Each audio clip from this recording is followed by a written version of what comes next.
Do you need to make replacement patch panels for your project car but struggle with paper?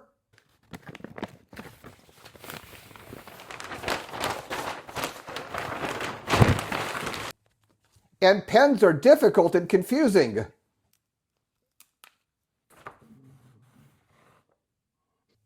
And don't even get me started on scissors.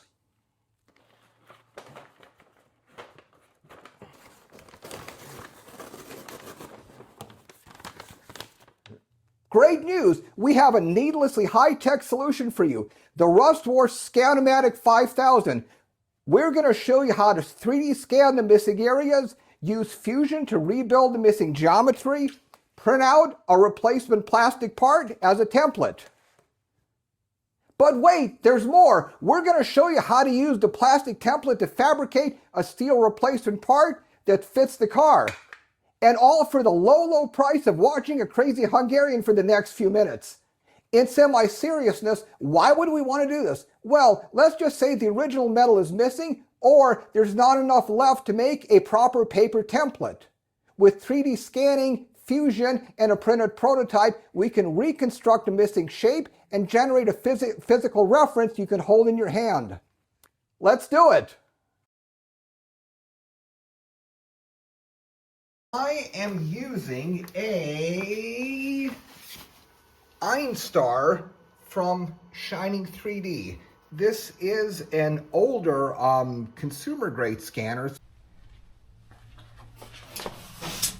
Here we are inside of the wheel well, and you can see this upper section is the missing part that we're going to have to replace. I have these 3D scanning markers covering the surface. These help the scanner with alignment, and I also have these three-dimensional scanning markers that I made that just stick on with magnets. Let's scan.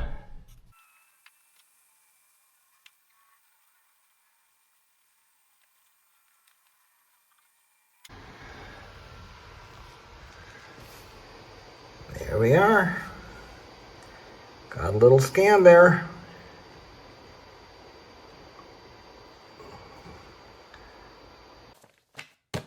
Okay then, at this point we now have a completed 3D scan. So, the first thing I'm going to do is clean up all the extra floaty bitty garbage things and get it as cleaned up as I can before I import it into Fusion. Now, in Fusion, the workflow I'm going to follow is just what worked for me. There are guaranteed to be better, more optimal workflows of building a part like this, but this worked. In Fusion, the first thing I do is import the scan, then do a rough alignment with the primary axes, just basically creating planes, and then just aligning it by eye. Then, how do we make this part? So essentially what I did was I look at this overall geometry, and then I can see that there are essentially 4 primary planes here. 1, 2, 3, 4. So what I need to do is reconstruct those. At this point, I create construction planes, and I do a rough alignment by eye of the construction plane with the 3D scan.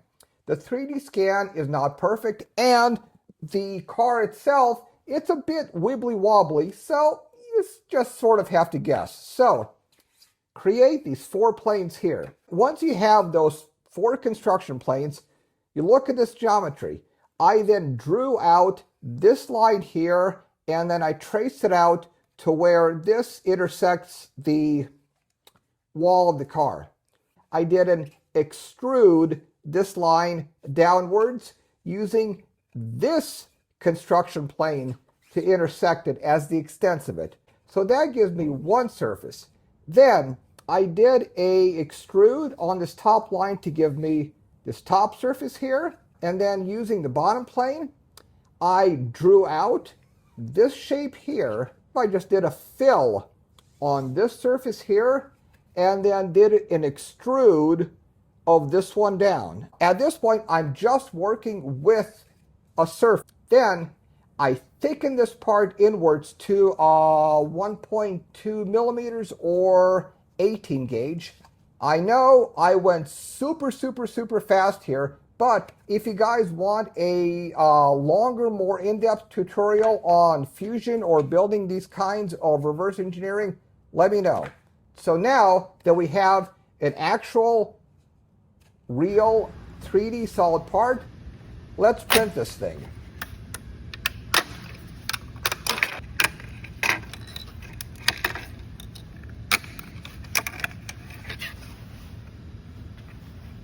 Okay then, we're back in the car with the 3D printed plastic template, and let's check out the fitment.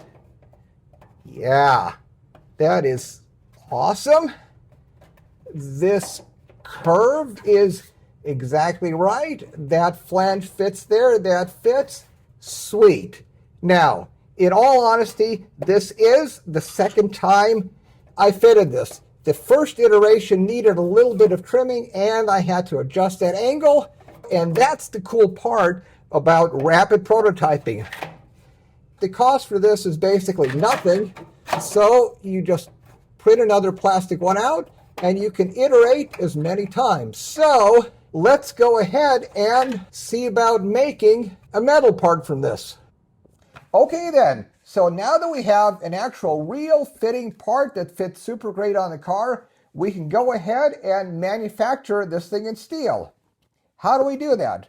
Well, we look at these sharp bends, and probably the first guess would be using the sheet metal brake. However, look at this. It is a W, well actually, it's a W shape.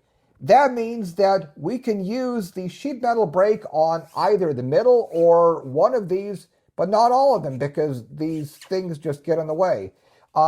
Ideally, the proper tool for this would be a press brake. But of course, I don't have a press brake. So we are going to have to do some modifications on the vise to go ahead and get these bends. Let's do it. And the part we're making. I manually made a template like this. So yeah, we're going old school, even though we used a high-tech approach. So what we're going to do is we have this main center line here. I'm going to do a bend here and then a cut, and then the two manual tips that I will do on the anvil here. Let's go ahead and grab another piece of my favorite stock here, this filing cabinet steel. 18 gauge, exactly what we need. And right size even. Let's mark it.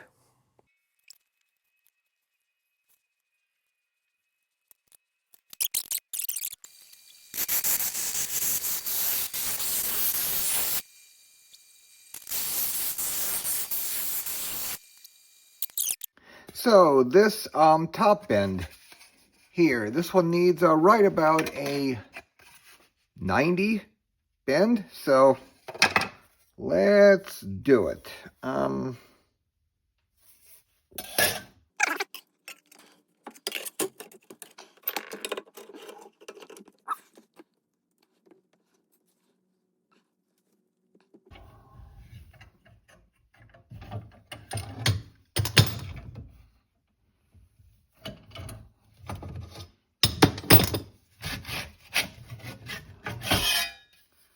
So that's bent, sort of. And we have the top part bent. I did a little bit of cleanup manually and get this nice and sharp. And now we need to bend this middle section. And again, the thing is I do not have a press brake. I looked around for a couple options of how to do this, and this is the best option I came up with. So grab a couple pieces of bar stock and then stick them in the vise like this and use it that way. So I'm just gonna go and pull the jaws off here and then clamp those in here, and yeah, we have a press brake. Well, not a press brake, but a way that I can bend. So yeah, and just pull these out of here. And the only reason why I'm doing this is because this gives me this little ledge to hold this bar stock in here. If I really wanted to get super fancy, I'd go ahead and drill holes and countersink them so I could permanently mount these in here. But you know what? This is just junk, mild steel, so it's just good enough for now. So, okay. Cool. That gives us a nice ledge to hold that thing in here. And then, okay. Perfect. Okay, yeah, it needs to go to the end so that that part can bend up, and great. And, I think I'll move the camera to the other side so you can see it better. So we've calculated this distance as about 31.85, so we'll just go ahead and do that as 32. So we're going to go and clamp that in these bar stock here and then get it bent.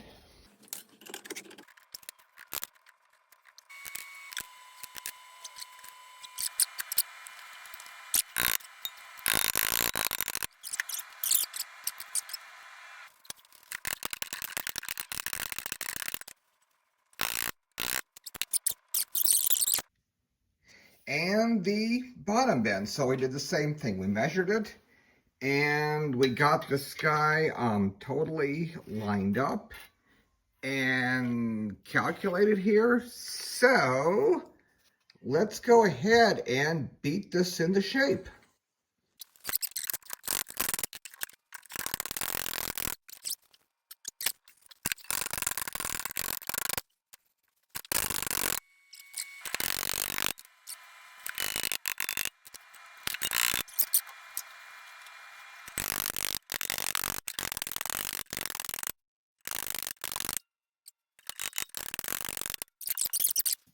Now that we have the straight bends in, these look super great. So the angle is dead on right. The lengths are perfect. So we're ready to tackle the next step.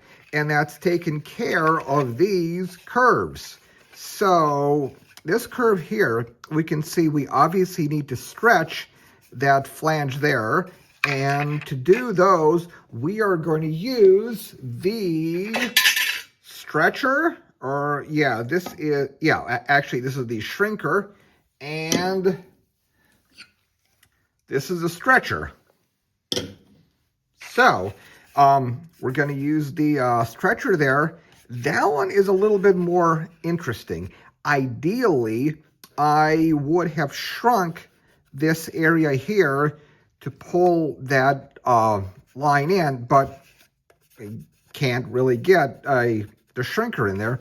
So I'm going to do something weird, I guess. I don't know if anybody else does this, but what we're going to do is take this line there, and then instead of having this continue straight out, we're going to manually bend that down there. And then what that'll do is that'll cause this area to pucker up, and then we're going to hit that with the shrinker. Let's do it. So how I think I'm going to address moving this bend to there is instead of shrinking it first, I'm going to try putting this on this little anvil here and then beating that down.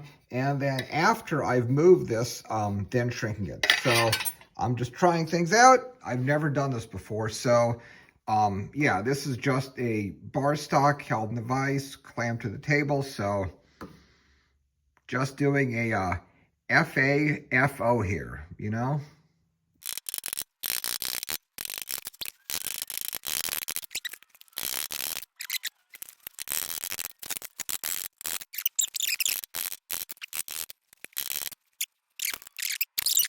We need to shrink this. So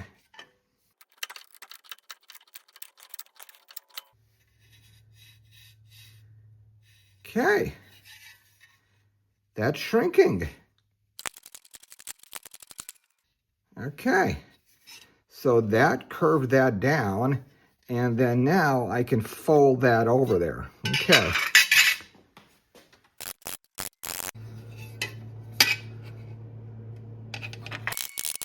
Cool. So that's what we did, was we took this little area and we folded that down and then we shrunk that in there. So now we just have some extra material here to get rid of. Okay then, this looks really freaking good. So yeah, check that out. That is good. All right. So now we just have, because we pushed that part down, I got a little bit of a corner here. So just going to go and trim this piece off on the saw and then go on to the next step. Okay, bolted the stretcher up. So this bit looks really good. Now we can just do this stretch here.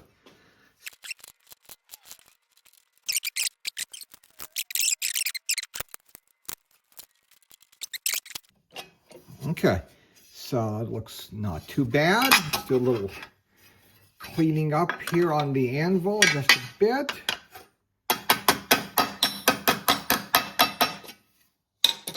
Okay, and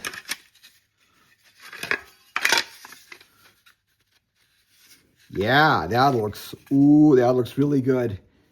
Oh, there we go. Okay, yeah. So need to cut this little lip off of here, like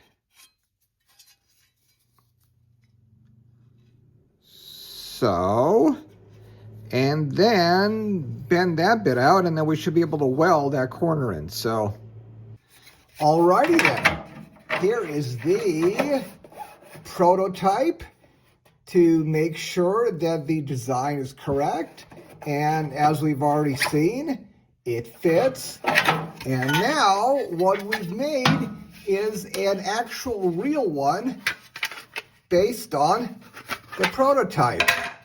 So it's out of steel, the proper 18 gauge, and check that out. That is so freaking cool. So now this part is all ready to go. So we just need a little bit of cleanup and then get this guy welded in. And then we have front frame rails on the Volvo 1800. So I just have it clamped up in here. We're going to go and weld this the next time, and I'll just cut this off here for now. But clamping it up to here with these little C-clamps, and had to modify those a bit to fit. But that fits totally perfectly. That's perfect. And that's great up here. Can the RustWars Scan-O-Matic 5000 3D print rust repair patch panels?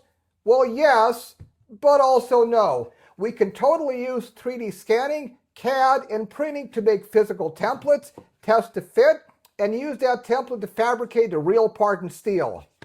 But can we directly go from CAD to a metal printed part? Sure. Cash it as wares, if you have coin. If you have the coin, there are services that'll metal print parts, but for something like this, that gets expensive real fast. For this kind of restoration work, using the print as a template and forming the part in steel makes a lot more sense. And this is exactly the kind of stuff I teach at my day job. I'm EECT professor at Ivy Tech Community College, where we have great programs in electronics, fabrication, and design technology. So if you want to learn more about these programs, reach out to me at my YouTube contact info. Next time, we'll take these patches, weld them into the car, weld both sides in, and get it rust-proofed. As usual, if you have any questions, leave a comment. If you found this interesting, leave a like and a subscribe, and see you next time.